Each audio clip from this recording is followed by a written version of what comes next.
This video is for Chapter 12, Section 3. It's going to be introducing inscribed angles and intercepted arcs. So far with this chapter, we have looked at circles and we've looked at tangent lines and we've looked at central angles. And we now know that central angles have the exact same angle measure as the arc that they open up to. Now, an inscribed angle is going to be different from a central angle because it won't come from the center of the circle. Rather, it's going to come from on the circle. Let's define an inscribed angle here. Angle BAC in this picture is an inscribed angle. Angle BAC is called inscribed. It's an angle whose vertex is on the circle and the sides are created by chords. We learned what a chord was in a previous lesson. Any segment that goes from one part of the circle to another point on the circle. So if you take two chords and they intersect on the circle, you have an inscribed angle. Now, arc BC is created by this angle. It is what the angle is opening up to, and it is called the intercepted arc of angle BAC. There is no such thing as an intercepted arc without an inscribed angle. So BC is the intercepted arc of inscribed angle BAC. Okay. Now, all inscribed angles, they open up to an intersected arc, and the measure of that arc, you guys, is going to be related to the measure of the arc. The angle and the arc are going to be related. Here we can see a central angle, x, completely related to x. We know this. So the question is, what is x's relationship to this angle over here?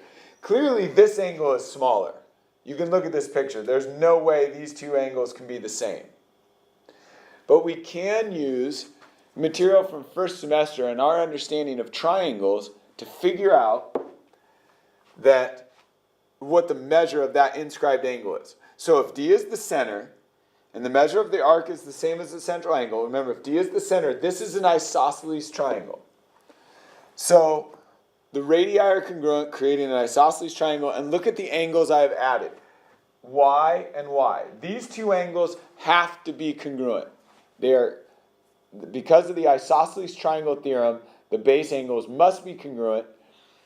But now we also can use the exterior angle theorem. The exterior angle theorem says this angle x outside the triangle is equal to the sum of the two remote interior angles that it's not touching. X equals y plus y, or x equals 2y. So x equals 2y. If I divide by 2 on both sides, I get y equals 1/2 x. This is the inscribed angles measurement relationship. An inscribed angle is always equal to 1/2 of the intercepted arc. Okay. So the measure of an inscribed angle, 1/2 of the intercepted arc, or you can also say it as the intercepted arc is equal to double the measure of the inscribed angle. If we knew that x was 80 degrees, then this angle is 40. If you knew that this angle was 32 degrees, then the arc would be 64. Those are the examples that we'll do in class. For now, this relationship is what's important. So here's what we know. The measure of arc BC is equal to 2 times the measure of A, or the measure of angle A is equal to 1/2 the arc. X is equal to 2 of these, or y is equal to 1/2 of x. Don't get these backwards. The arc is larger than the angle. Make sure we get that relationship. There are a few major ideas that stem from this. All three of these ideas are going to show up in homework problems and will be examples that we start with in class. 1. If two inscribed angles open up to the same intercepted arc, well, then they're congruent. For example, x opens up and is 1/2 of y. Z opens up and is also 1/2 of y. Well, if x is 1/2 of y and z is 1/2 of y, then x and z must be equal to each other. Number 2, any angle inscribed in a semicircle is a right angle. So we don't have to have this line here, but this is the line to show that it's a diameter. Any angle that opens up to 180 degrees, or half the circle, half of 180 is 90, 90 degrees forms a right angle. So any inscribed angle for a semicircle is a right angle. And the last one is opposite angles of an inscribed quadrilateral are supplementary.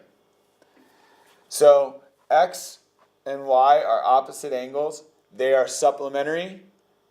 This is because if you look at where x opens up to, it would equal to half of this arc. Y equals half of the other arc here.